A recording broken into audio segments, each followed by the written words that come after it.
Assalamu alaikum. My name is Mueed Iqbal, and my project is under the supervision of Dr. Sayyid Rizwan, and in which I made a memory device called Memristor. It's a passive two-terminal device that store data in the resistive states. So it was first theoretically predicted in 1971. 2008 में इसको HP ने accidentally discover किया था जब वो 3 terminal to 2 terminal devices पे shift हो रहे थे. ये एक ऐसी डिवाइस है जो कि डेटा को स्टोर करती है रेजिस्टिव स्टेट्स के अंदर. 2 states LRS and HRS. LRS state means कि आपका data 1 electrode to 2 electrode second electrode जाएगा, एंड HRS कि वो नहीं जाएगा. So I will explain the reason next. इसमें क्या होता है कि आपके जो 2 इलेक्ट्रोड्स यूज़ हुए हैं, the middle layer is should be very thin, it's up to 50 nanometre scale, right. अब प्रॉब्लम क्या है कि 2008 के अंदर ये बन तो चुका था, लेकिन कभी इसको कमर्शलाइज़ नहीं किया गया. और कमर्शलाइज़ करने की वजह ये है कि इसकी कमर्शियल प्रोडक्शन हो नहीं सकती, क्योंकि ऐसे नैनोमीटर स्केल के अंदर आप बना नहीं सकते एक्टिव लेयर, राइट. सो हमें एक ऐसे मटेरियल्स की तरफ शिफ्ट होना पड़ेगा जिनकी इंटरनल स्पेसिंग नैनोमीटर स्केल्स में हो. So we are using the two dimensional materials. So we call it, जो मेमोरी डिवाइस है मेमरिस्टर, इसको एक्चुअल में जो नाम दिया गया है वो रेजिस्टिव रैम का दिया है, RERAM. जिस तरह हमारी DRAM होती है, SRAM होती है, इस तरह एक रेजिस्टिव रैम इसको नाम दिया गया है. इसके अंदर 2 electrodes, any 2 electrodes, and in the middle layer there is a active layer up to 50 nanometer scale. So इसकी biological inspiration ये है कि in a human brain there is a network of biological neurons, and the neurons has a synaptic cleft. So synaptic cleft, before the synaptic cleft we have a presynaptic and postsynaptic neuron. The more you revise the thing, the increase your synaptic weight, it means the more sharper your memory becomes, right? इसी तरह एक neuromorphic computing के अंदर एक मेमरिस्टिक क्रॉसपाथ structure होता है. मेमरिस्टिक क्रॉसपाथ structure के अंदर एक स्पेसिफिक कंपोनेंट जो वही मेमरिस्टर है उसकी एक पैरेलल कम्बिनेशन होती है. So my precise task is to make a memristor using 2 dimensional materials. उसके अंदर हमने रेजिस्टिव स्विचिंग देखनी है कि डेटा को किस तरह वो 2 LRS एंड HRS स्टेट के अंदर स्टोर करता है. And second thing, it's synaptic behaviour. जिस तरह एक ब्रेन के अंदर साइनेप्टिक बिहेवियर है, इस तरह एक मशीन के अंदर, एक डिवाइस के अंदर learning and de learning capacity कैसे आई है. सो मटेरियल क्या है? First of all material electrodes जो है, हमने low dimensional material graphene oxide. Graphene oxide is a insulator, but हमने इसको रिड्यूस किया है बाय लेजर स्क्राइबिंग के थ्रू, ठीक है. तो इसकी डायमेंशन है 32 माइक्रोमीटर के अंदर, लेकिन इसकी इंटरनल स्पेसिंग नैनोमीटर्स में होती है.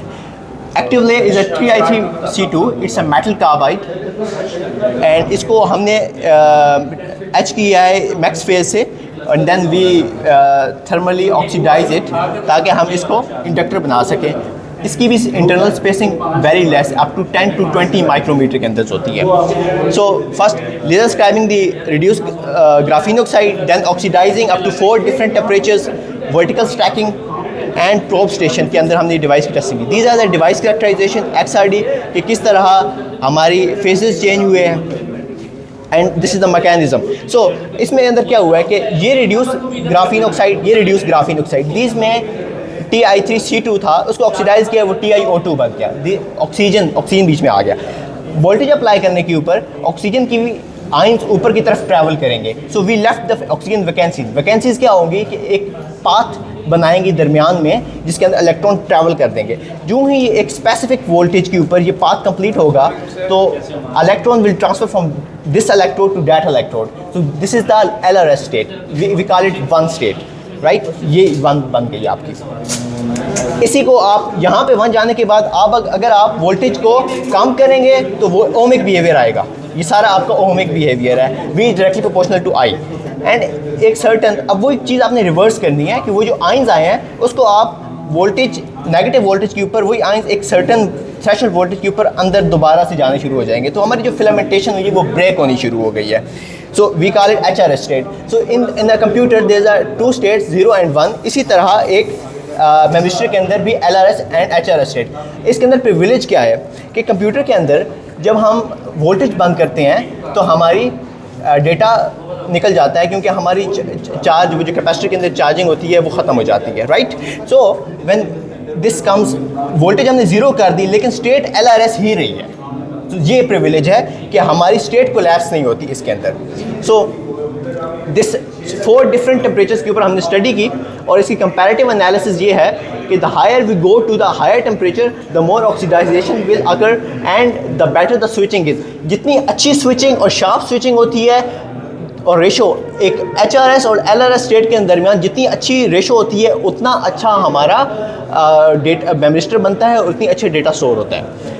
These are the logarithmic graph, ये एक स्टैंडर्ड कंप्यूटिंग के लिए यूज़ होते हैं हमारे ये ग्राफ दिखाने के लिए। सो अब यहाँ पे बात हो गई कि ये नॉन वोलेटाइल डेटा स्टोर करता है, यहाँ तक बात कंप्लीट होगी। सेकंड इज़ सिनेप्टिक बिहेवियर कि दिमाग वाली प्रॉपर्टी कैसी है इसके अंदर। अच्छा, अब मैंने ये बात की कि हम इसको एक HRS to LRS स्टेट लेके गए हैं, लेकिन फिर हम इसको +4 to -4 लेके गए थे। अब हमने क्या हुआ कि हमने +4 to 0 जाना और फिर दोबारा +4 पे साइकिल्स देने 30 साइकिल्स। उससे क्या होगा कि जो फिलामेंटेशन बनी है हमारी, जो ये फिलामेंटेशन बनी है वो इंक्रीज़ होनी शुरू हो जाएगी। ये आप देखेंगे थोड़ा थोड़ा है, लेकिन ये 400 के ऊपर है तो कम दिख रहा है। अब जब आप इसके नेगेटिव के अंदर 0 to -4 गए, आपने फिलामेंटेशन ब्रेक की, किस्तों में ब्रेक की। अब क्या होगा कि पहली बार तो ये ब्रेक हुआ, सेकंड टाइम थोड़ी और कम, थोड़ी और कम, थोड़ी और कम। So it's a de learning capability this time and this is the learning capacity in this time.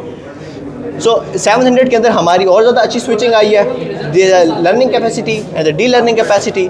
अच्छा, अब हमें पता चल गया है कि इसके अंदर learning and de learning capacity क्या है। अब हम क्या होगा कि जो पल्सेस दी हैं, अब वोल्टेज दी थी पहले DC सुई, अब हमने देना है पल्सेस, कि वो जो पल्स दी है उसके अंदर थोड़ा वेट इंक्रीज़ किया जाए, उसके अंदर थोड़ी वेट हो।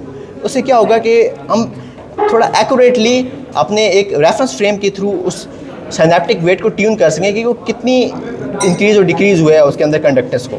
सो मैंने 3 वोल्ट के ऊपर, जिसके ऊपर मेरी स्विचिंग आई थी, उसके ऊपर 5 मिलीसेकंड की मैंने वेट दी है और इसको हमने साइकिल्स दी हैं, नंबर ऑफ पल्सेस 80 पल्सेस के ऊपर।